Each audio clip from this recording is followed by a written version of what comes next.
दोस्तों, क्या माता पिता की मृत्यु के पश्चात उनकी तस्वीर को घर में लगानी चाहिए?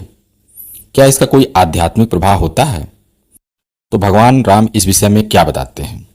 दोस्तों, आज इस अलौकिक कथा में भगवान श्री राम स्वयं एक भक्त को इस रहस्य से अवगत कराते हैं। तो बिना देरी किए हम सीधे कथा पर चलते हैं। दोस्तों, प्राचीन समय की बात है कि एक दिन गरुड़ देव धरती लोक का भ्रमण कर रहे थे। तभी उन्होंने देखा कि कुछ लोग मृत व्यक्ति की चिता के पास खड़े होकर के रो रहे हैं और मन ही मन दुखी हो रहे हैं। उसके कुछ समय के पश्चात मृत व्यक्ति के परिजन उस मृत व्यक्ति की तस्वीर अपने घर में लगा देते हैं और उसके समक्ष बैठकर उसको याद करने लगते हैं। यह दृश्य देखकर गरुड़ देव आश्चर्यचकित हो जाते हैं और सोचने लगते हैं कि आखिर इस व्यक्ति की मृत्यु के बाद इसके परिजनों ने इसकी तस्वीर घर में क्यों लगाई है। यह तो अभी संसार से मुक्त हो गया है, अब इसकी तस्वीर का इसके परिजनों के घर में क्या काम है? ऐसा करने से क्या होता है? क्या ऐसा करने से समस्त परिवार के व्यक्तियों को मृत परिजन का आशीर्वाद प्राप्त होता है? तो वे अपने प्रश्नों का उत्तर पाने के लिए भगवान विष्णु के पास जाते हैं। भगवान विष्णु के पास जाने के बाद गरुड़ जी कहते हैं, हे प्रभु, मैं आपके पास यह जानने के लिए आया हूँ कि धरती लोक पर किसी मनुष्य की मृत्यु के बाद उसके परिजन उसकी तस्वीर को घर में क्यों लगाते हैं? प्रभु, क्या ऐसा करना सही है? और ऐसा करने से उन परिजनों को क्या लाभ मिलता है? क्या ऐसा करने से उस मृत व्यक्ति का परिवार के लोगों पर आशीर्वाद बना रहता है? तो भगवान विष्णु कहते हैं, हे पक्षीराज, आज आपने मुझे अत्यंत ही महत्वपूर्ण प्रश्न पूछा है और आपके इस प्रश्न के उत्तर में समस्त मानव जाति का कल्याण छिपा हुआ है। इसलिए हे पक्षीराज, मैं आपको आपके इस प्रश्न का उत्तर एक अलौकिक कथा के माध्यम से दूंगा और इस कथा को आप अंत तक ध्यान से सुनना। तो दोस्तों, आप लोग भी इस कथा को अंत तक सुनिए। भगवान विष्णु कहते हैं, हे पक्षीराज, प्राचीन समय की बात है कि काशी देश में एक युवक रहता था जिसका नाम था गोपाल। भगवान श्री राम का वह बहुत बड़ा भक्त था। वह सदैव सत्य धर्म का पालन करने वाला और अपने माता पिता की सेवा करने वाला था। इसी प्रकार समय व्यतीत हो रहा था और अपने माता पिता के साथ सुखपूर्वक जीवन व्यतीत कर रहा था। गोपाल की पत्नी का नाम था गीता और गीता भी सत्य धर्म का पालन करने वाली चरित्रवान और पतिव्रता स्त्री। गोपाल बहुत मेहनती था। वह पूरे दिन निष्ठा के साथ कार्य करता था और जितना भी धन अर्जित होता था उससे अपने परिवार का पालन पोषण करता था। वह अपने माता पिता से बेहद प्रेम करता था। फिर एक दिन गोपाल के माता पिता का अचानक देहांत हो गया। अपने माता पिता के गुजर जाने से वह अत्यंत दुखी हो गया। अपने माता पिता का अंतिम संस्कार करने के बाद गोपाल ने घर के पूजा स्थल पर माता पिता की बड़ी बड़ी तस्वीरें लगवा दी और रोज उनकी पूजा करने लगा। अब माता पिता की पूजा करते हुए उसका जीवन व्यतीत होने लगा। फिर भगवान विष्णु कहते हैं, हे पक्षीराज, कुछ ही महीनों बाद उसके जीवन में अजीब अजीब घटनाएं होने लगी। मानसिक अशांति बढ़ने लगी, घर में कलह होने लगी और उसे सपनों में विचित्र दृश्य दिखने लगे। अब उसका पत्नी गीता के साथ रोजाना झगड़ा होने लगा। अब गोपाल का मन पूरी तरह विचलित हो गया और एक दिन वह सरयू नदी के किनारे बैठ करके रोने लगा। उसने सरयू नदी के किनारे श्री राम की प्रतिमा स्थापित की हुई थी। वह भगवान श्री राम के प्रतिमा के आगे हाथ जोड़ करके बैठ गया और प्रार्थना करने लगा और कहने लगा, हे भगवान, दशानन रावण का वध करने वाले भगवान श्री राम, कृपा करके मेरा मार्गदर्शन कीजिए। मैं अपने माता पिता की तस्वीर लगाकर उन्हें श्रद्धांजलि दे रहा हूँ, फिर भी मेरे जीवन में अशांति क्यों है? तो दोस्तों, जब वह सच्चे मन से भगवान राम की प्रार्थना कर रहा था उसी क्षण एक दिव्य प्रकाश प्रकट हुआ। चारों ओर धूप दीप की सुगंध फैल गई और भगवान श्री राम प्रकट हुए। उनकी आंखों में करुणा थी और वाणी शांत थी। सामने भगवान श्री राम को देखकर गोपाल स्तब्ध रह गया। उसे अपनी आंखों पर विश्वास नहीं हो रहा था कि स्वयं भगवान श्री राम ने उसे दर्शन दिए हैं। फिर कुछ हिम्मत करके भगवान श्री राम से बोला, हे प्रभु, आज आपके दर्शन पाकर मेरा जीवन सफल हो गया। अब मेरे मन में किसी भी प्रकार का दोष नहीं रहा।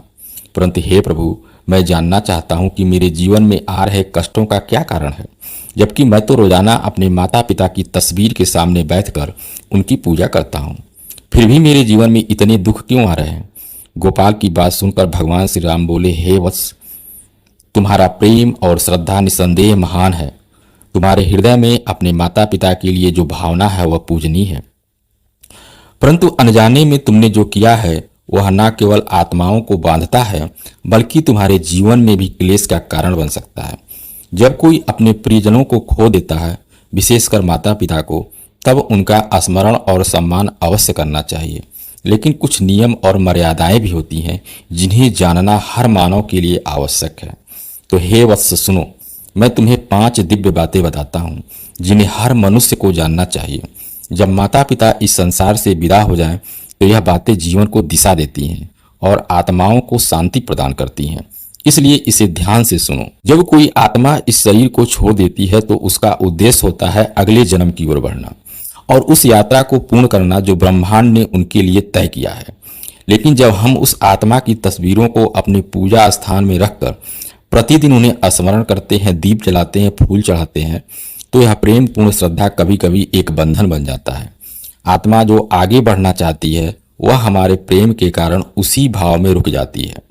भगवान श्री राम आगे कहते हैं कि हे वत्स, श्रद्धा दिखाओ परंतु उन्हें मुक्त करो, प्रेम में बांधो नहीं, आशीर्वाद में विदा करो और उनके लिए प्रार्थना करो, परंतु उन्हें पकड़ कर मत रखो। क्योंकि सच्चा प्रेम वही होता है जो आत्मा की मुक्ति चाहता है, न कि उसके मोह में रुक जाना।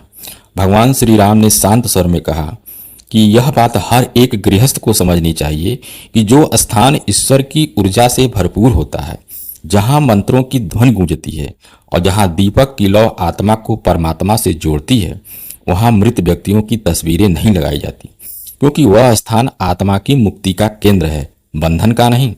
जब हम पितरों की तस्वीरें उसी स्थान पर रखते हैं जहां हम भगवान का आह्वान करते हैं, तो हम अनजाने में 2 अलग अलग शक्तियों को एक ही स्थान पर जोड़ देते हैं, जिससे न केवल आत्मा उलझती है बल्कि गृहस्थ जीवन में भी शांति बाधित होती है।